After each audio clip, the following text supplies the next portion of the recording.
You are listening to Historyman, a project of ekbarnes.com, where we walk in the footsteps of heroes and proclaim freedom reigns. On today's episode, we're with Aaron Kepley again from Rowan Museum Incorporated, and we're going to talk about Salisbury, North Carolina, and specifically our topic for the day is the Spanish and the Indians and the first written records of European interaction with the Indians. So thank you, Aaron, for sitting down with us. Always a pleasure. Before we start, we want to acknowledge a couple of our partners in this podcast. Long Gone LLC in Camden, South Carolina, specializes in historic tours in the oldest continuous inland city of South Carolina. You can find them on Facebook at Long Gone LLC. We also want to recognize the Cultural and Heritage Museums of York County, South Carolina, including the Southern Revolutionary War Institute, and of course our friends at southerncampaign1780.org. Aaron, we want to we've talked on previous episodes about the Great Wagon Road and how that literally was Indian paths and war paths prior to that. What was the first European connection to this community, and when was it? Depends on exactly how you define this community, because if you go back to our founding in 1753 and how big the county was, technically we can take that back to the 1540s when Hernando de Soto came up through South Carolina into North Carolina. Okay. He didn't come to Salisbury, though. He came to a town called Jawara, which is near the mountains near Morganton, North Carolina today. And he stayed there for a while. And they know that he stayed there for a while because they found things like pig bones and things that Native Americans would not have had at that time in this area. Did he create a fort in Morganton? It wasn't Hernando de Soto. Okay. We'll get to the fort in a little bit. Okay, yeah. all right. De Soto then left, moved across the mountains, and went on to fight the different Mississippian chiefdoms and die in the Mississippi River and all that kind of stuff. And we go dark here in North Carolina in terms of Native American records for a period of about 20 years. In 1567, Juan Pardo makes his way out of Santa Elena, which is now, I believe, on the golf course at Parris Island. I forget exactly which hole. It might be the 9th hole on Parris Island. Right? Okay. That's where Santa Elena, the Spanish fort, is, the archaeological site. Yeah, he makes his way out of there and moves up to the Wateree River and starts to encounter Mississippian chiefdoms as he is coming up the Wateree into the Catawba River. And one of the first places he comes to and meets a big chiefdom is a town called Coffetachekwe, or Canos, depending on which record. And I believe that's right near Camden, South Carolina. There's a big statue of King Hagler from the Catawba Nations in downtown Camden as we speak. Catawba Nation held huge swaths of land from here in North Carolina, Morganton, all the way down to Camden, and even somewhere eastward of that too. And so the people that Pardo is meeting, they're not quite calling themselves the Catawba yet. Okay. But they are a Siouan-speaking language group. Okay. So, and these people would eventually become the Catawba. I see. He makes his way further up the Catawba Valley to that town called Jawara that De Soto had been at. Okay. And that's where he built a fort and leaves a garrison of men there, and then makes his way east, almost directly east, across North Carolina to the area that's now Salisbury.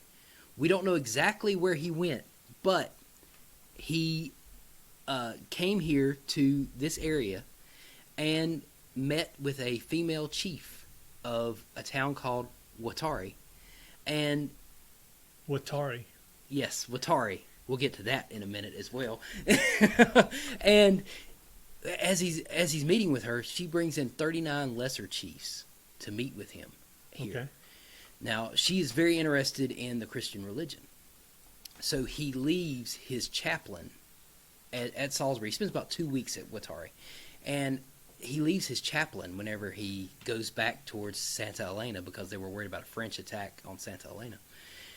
And he makes his way back down towards the coast. The chaplain is here for about 6 months with his assistant and actually teaches the Native Americans the different feast days of the week, teaches them how to say the prayers in Latin, and teaches them some Spanish. He's getting them to not eat meat on Fridays, as Catholics have traditionally done. He is actually starting the process of converting Native Americans. They're also doing things like mining during this time. The Spanish have a lot of records of different gem mines in between Salisbury and Morganton, places like Hiddenite today. There's actually records in Madrid of the original Spanish finder of those places. So technically, you know, they might owe a little bit of money back to a Spanish family of a conquistador because they actually put claim to that back then. But so during this 6 months when this priest is here, like I say, he's doing all this teaching and everything. But he's getting so popular with the Indians, they start doing things like carrying him around on a litter on their shoulders. Word gets back to Pardo that this is happening, and Pardo gets jealous. So he sends a messenger inland and says, if you don't come out, I'm going to come in there and I'm going to hang you from a tree. So the Spanish chaplain comes out, and we go dark for just a little bit, though, because 1568, Pardo comes back in. He goes to Joara. They have to fight some battles out there. They build a couple forts, one as far west as the Pigeon River in Tennessee, which would be, you know, modern-day Cherokee country. Then he comes back across straight east to Guattari again. And while he's here, he builds a star fort. It's the only fort that they describe, and they describe it as an earthen star fort, much like, I imagine it to look much like what St. Augustine looks like, just instead of being made out of rock, it's made out of dirt. Where is that fort? Right beside that Spanish church, and we have no real good grasp on where that is, unfortunately. Wow. We have found Joara. Joara is a recorded archaeological site, but Guattari is not yet. We would love to find it, though, because that, like I say, that is the first that we know of Spanish mission in the interior of what is now the United States. So Pardo, after building the fort, leaves some men there, makes his way back down to the coast again because he fears another attack from the French. He leaves in February, I believe, and the soldiers start doing things like demanding food from the Native Americans and also taking liberties with Native American women, which is not very popular with the Native American men. So by May or June, a single soldier from Joara, which is the fort near Morganton, stumbles his way into Santa Elena. Every single Spanish fort that had been built, every single Spanish soldier except for him had been killed. It just, all the best archaeologists and historians could tell, it happened just bam, just like that. So it's like they rose up against them? They rose up against them all at once, put them all down. They left one survivor who came back to Santa Elena and said, never come back. That was the message. And so we go dark for a little while between 1568 and to the mid-1600s. And during that time period, we do know some things were happening because of recorded Native American conversations with Spanish. They're talking about places like Cofa de Chequay, the place near Camden gets mentioned. It's in decline. And, you know, the Spanish don't really go in there to see it or anything, but they hear that it's in decline, it's not doing well. Joara, yeah, is actually mentioned. Guattari is not mentioned again. Do we know what they attribute that to? Well, or can we just speculate that it might have been disease? It could be disease, but the first great epidemic that is recorded in the South is the smallpox epidemic of 1696 or 1698. Okay. And so, you know, this is after all this. And it seems like just different power is being shifted around in the backcountry. I see. And in the early 1600s, a lot of that can be attributed to the Native American slave trade.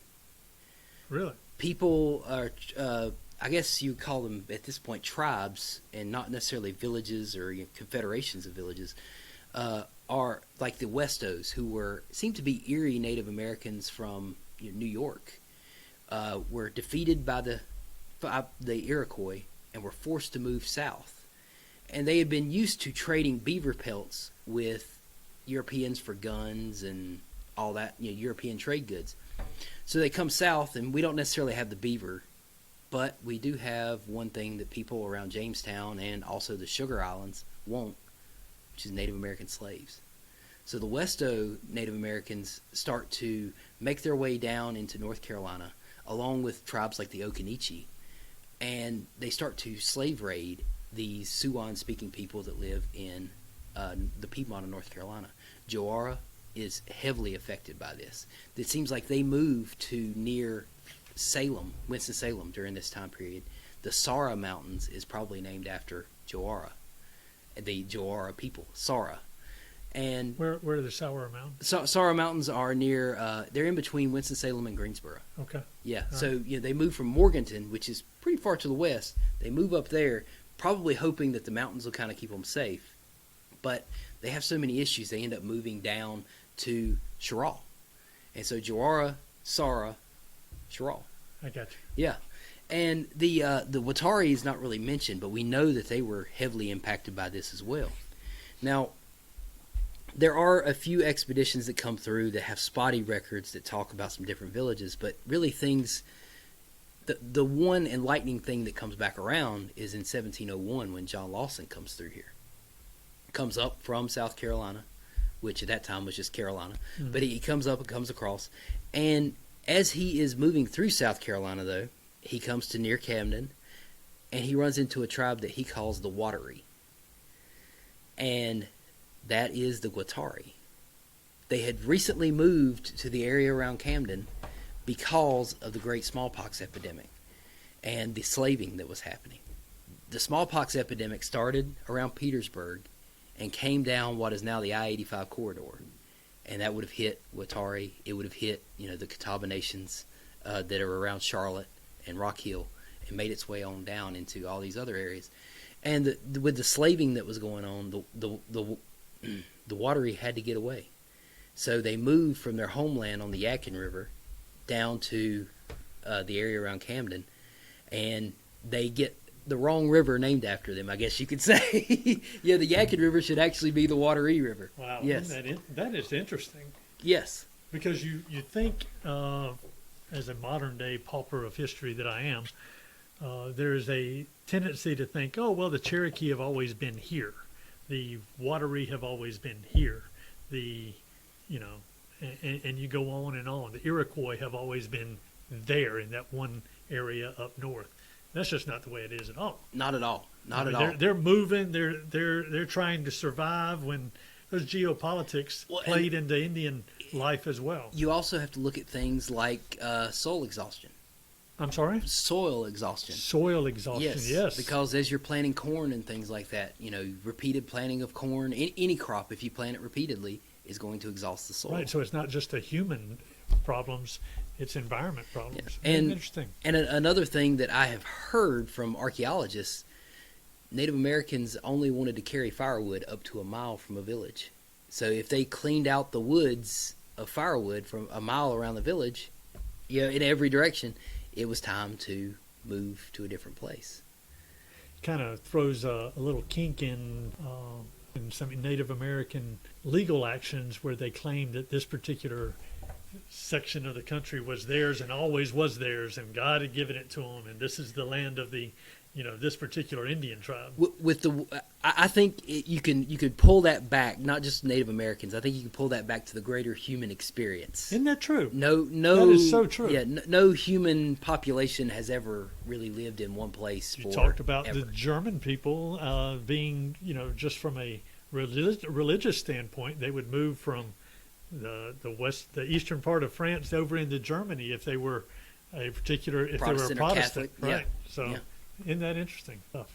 And one kind of to sum this all up, it's not too long after John Lawson that you start hearing the Esau, the Wateree, all these different tribes start to call themselves by another name, the Catawba. What happened?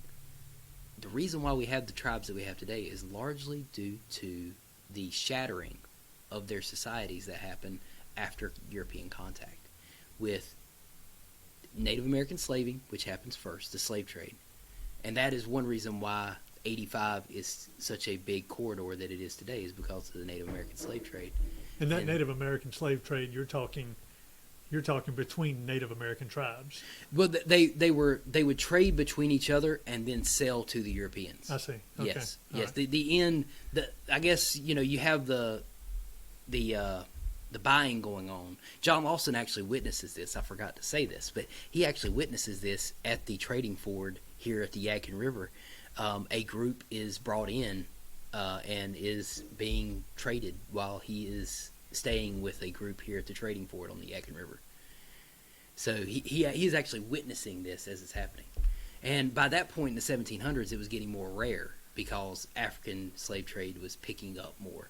But it's still something, the Native Americans are still trying to trade to get European trade goods and things like that. And that was still a commodity. Boy, an interesting story. Yeah, so the Cherokee, the Catawba, all of the major tribes come about and in their locations largely due to slave trade, and then the shattering due to the slave trade, and also the shattering due to the smallpox epidemics. Jared Diamond has a book called Guns, Germs, and Steel, and he talks about that same phenomenon where you have more powerful groups come in with advanced weaponry, and then you have the germs that come along with that, and then with the advent of steel and guns, gunpowder. One thing that really shows that is the way Native American society changes from a chiefdom base, because especially around here with the Mississippian chiefdoms, which had a very powerful central figure. Okay. And he is owed loyalty, and he is owed corn. He controls the agriculture and stuff like that. Right. Well, whenever you need trade goods, you now need warriors who can go out and fight and control deer pelts, beaver pelts, whatever the commodity is that you are able to trade. It really weakens the power of these chiefdoms to the point that they regress back to the woodland period where they're very decentralized, and these warriors and things like that have much more power than the chief, because the power is no longer derived from agriculture. The power is now derived from material goods. Tell our listeners a little bit about some of the things that you have coming up in the museum. Well, one thing that I have coming up on June 12th is an anniversary of the 240th Race to the Dan. COVID-19 kind of made it to where we couldn't celebrate the actual anniversary, which is, I believe, early February of 1781 is when Greene and Cornwallis actually came through Salisbury in their famous chase after cowpens that ended at Guilford Courthouse. So we decided we would try to have something in June, and looks like we're actually going to be able to open it up and do what we want to do. And there will be all of the reenactor units that were at Camden, I've been told, are going to be at my event at the Old Stone House in Granite Quarry on June 12th. And we're going to do different battle scenarios that would have been things that happened during the Southern campaign on this chase, artillery firing demonstrations. It's just going to be a great day, and I invite anybody to come on out. How would they reach you? If they were interested in that, how would they reach you? Well, you can go to rowanmuseum.org and click on events, or Spell that. ROWANMUSEUM.org, and then click on events, or like us on Facebook. And I think it's at Rowan Museum. And yeah, if you want to come out, we would love to have you, and we'd love to see you that day. I know it's going to be a great event, and you compared it to the one in Camden. I know Camden grows and grows every year as interest leading up to our 250th anniversary of the Revolutionary War is coming up soon. This is a great prelude to that, and I'm sure our listeners would love to see that happen or participate in that. So thank you so much. Appreciate it, Aaron.